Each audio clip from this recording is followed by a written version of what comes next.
Kia ora everyone, my name is Tōkana Metuaro. I'm a lecturer here at the School of Design Innovation and one of the main lecturers in the new game design program. So I'm here to talk to you a little bit about games.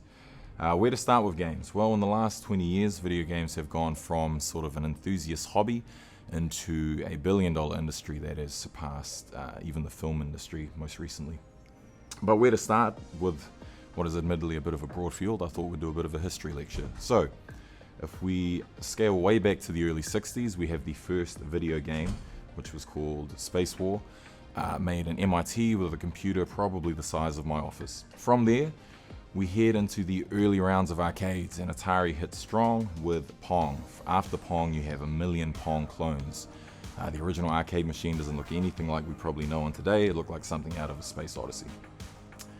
Now, at this time, the technology isn't quite there to bring that gaming experience into the home, so games are relegated mostly to the arcades. And then from there, we gradually start to build as technology improves and we start getting more game experiences. So for those of you familiar with Pong, it's nothing very special by today's standards. However, from there we start to head into things when Namco come onto the scene with things like Pac-Man, Mrs. Pac-Man, and eventually Nintendo hit with Donkey Kong. Meanwhile, all this is going on, most of the arcade machines that we know and remember today are based in Japan.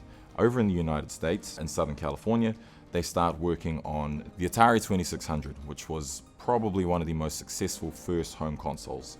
It takes off like crazy. After that, distributors start treating games as something of a novelty toy, and they start pumping money into it without really any consideration for the quality of the games that they're putting out. Now, for those of you familiar with game history, there is a massive crash in the early 80s as far as the game industry is concerned. It went from making buckets of money to making none.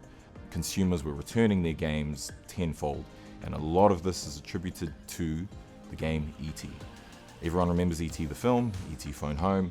No one remembers E.T. the game, at least not for good reasons. They made millions of copies of E.T. to promote the film, and then following on from that, they return all these games. The games industry tanks, at least in North America, and there is a stagnant period in the early 80s from about 81 until maybe 83. Next into the arena steps Nintendo with the NES, or the Nintendo Entertainment System, which was one of probably the first major home console to gain traction worldwide and not just in the US. And that is where we get Super Mario Bros.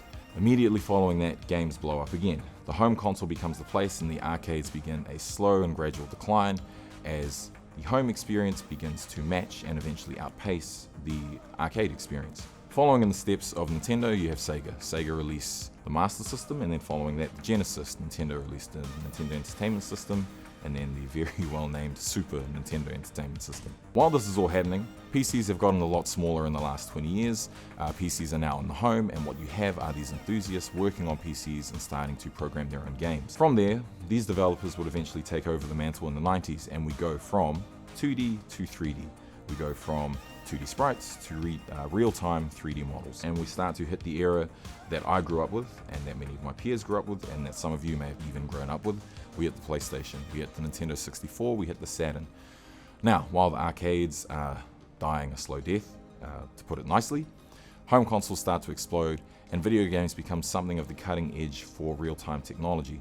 Some of the technology used in games starts to be used in films, and vice versa. Skipping forward to the, let's say, late 2010s, maybe early noughties is probably the appropriate term.